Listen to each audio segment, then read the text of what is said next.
Timeline, 5000 ans d'histoire, Richard Fremder.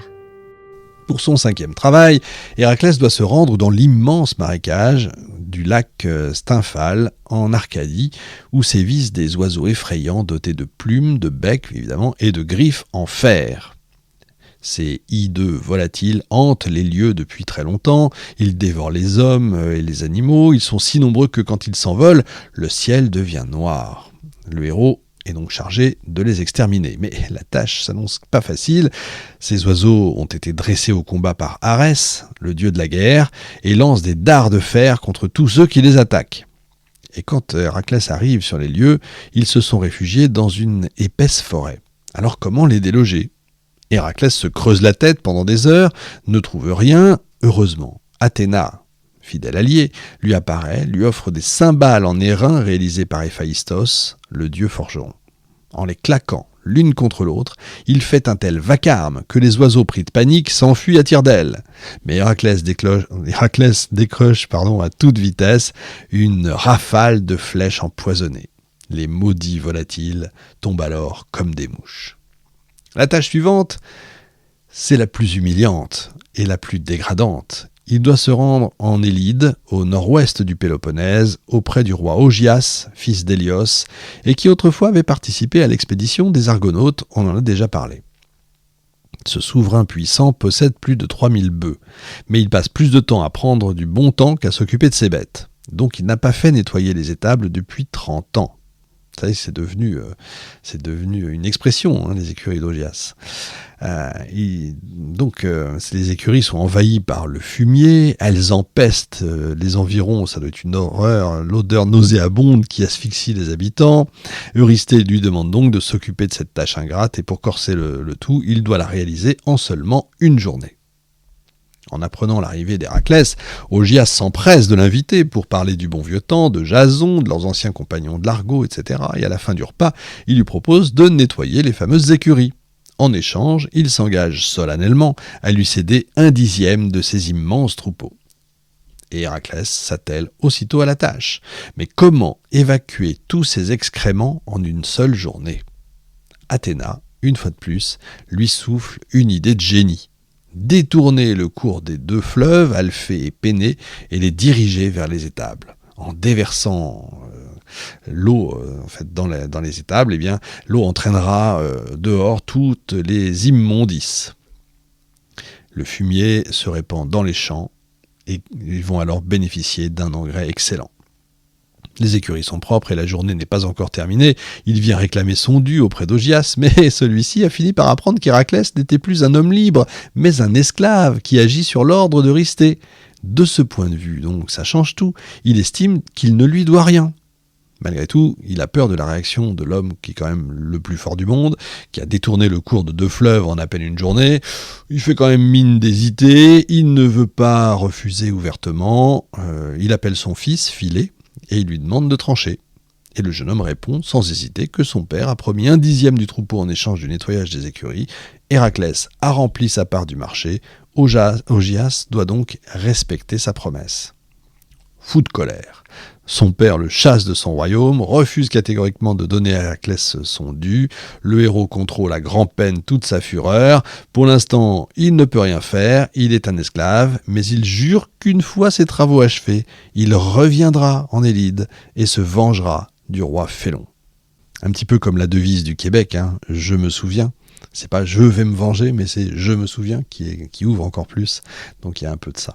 Autrefois, Poséidon, le dieu de la mer, avait fait cadeau à Minos, le célèbre roi de Crète, un magnifique taureau blanc. Le roi s'était engagé à sacrifier le taureau au dieu, mais Minos n'avait pas tenu sa promesse. Donc pour le punir, Poséidon avait rendu l'animal fou furieux. Et depuis ce moment-là, ce taureau dévaste les récoltes et terrorise les habitants. Mais il n'y a que des monstres en fait à cette époque-là.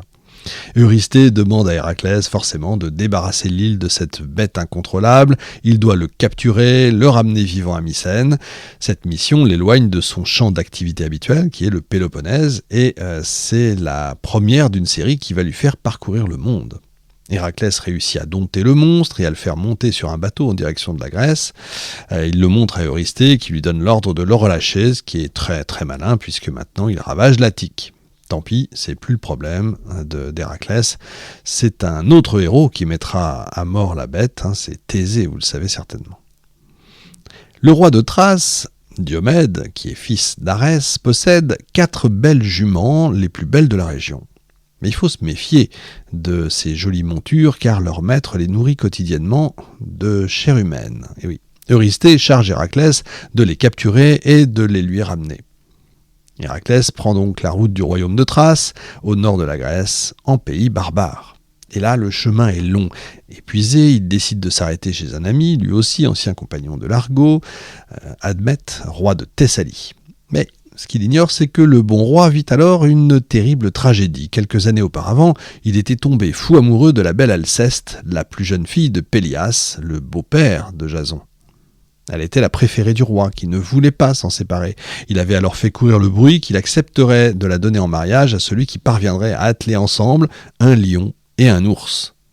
Voilà une tâche digne d'Héraclès. Admète était désespéré, mais en ce temps-là, à la suite d'un énième complot ourdi par Héra contre son époux, Apollon, qui fait partie des conjurés, avait été condamné à servir pendant 1 an comme esclave au palais d'Admète. Et tout en ignorant la nature divine de son serviteur, le roi le traitait avec bonté et respect. Donc pour le remercier, Apollon a décidé de lui venir en aide. Il a dompté lui-même un ours et un lion et est parvenu à les attacher ensemble à un char. Pélias avait bien été obligé de marier Alceste à Admète. Les 2 jeunes gens ont vécu heureux, amoureux l'un de l'autre. Sauf que ça ne devait pas durer. Les moires, les redoutables divinités du destin, qui filent le fil de la vie de chaque mortel, s'apprêtent à couper celui d'Admète. Apollon intervient une nouvelle fois, il obtient un compromis. Si Admète parvient à trouver quelqu'un pour mourir à sa place, il échapperait à son destin tragique. Et le roi avait en hâte parcouru toute la Thessalie. Il était persuadé qu'il trouverait bien un sujet dévoué, prêt à se sacrifier pour lui, mais évidemment, personne n'a envie de mourir à sa place, pas même ses propres parents, pourtant courbés par l'âge et la maladie. Personne sauf la bonne Alceste, qui aimait tellement son époux qu'elle était prête à mourir pour qu'il puisse continuer à vivre. Les pleurs et les cris de son époux ne l'avaient pas détourné de son projet, et la mort l'avait emporté. Et quand Héraclès arrive chez Admète, tout le pays est en pleine funéraille. Mais Admète cache son immense chagrin pour accueillir son ancien compagnon. En Grèce, l'hospitalité, c'est sacré. Alors le roi le reçoit avec chaleur et il ordonne à ses serviteurs de lui préparer un fastueux banquet. Pendant qu'il s'active, Héraclès, qui s'est aperçu de l'immense tristesse des habitants, lui demande qui est mort. Admète répond que c'est quelqu'un d'important de la cité, mais qu'il ne s'agit pas d'une parente. Gêné, Héraclès s'excuse et propose de partir si le moment est malvenu de festoyer, mais Admète refuse de le laisser repartir le ventre vide. Le repas est servi dans une salle à l'écart pour ne pas que les pleurs le dérangent pendant qu'il mange. Les serviteurs s'efforcent de satisfaire l'appétit pantagruélique d'Héraclès, comme on dit, il est mieux en photo qu'en vrai, et ils veillent à ce que sa coupe de vin ne soit jamais vide. Et l'ivresse monte vite à la tête du héros. Il est gai, il fait un bruit épouvantable, et il chante à tue-tête des chansons à faire hurler les dames de la bonne société, qu'on dirait aujourd'hui des chansons à boire. Ce comportement hautement indécent, dans une maison en plus, en pleine funéraille, choque les serviteurs qui lancent à Héraclès des regards réprobateurs qu'on imagine.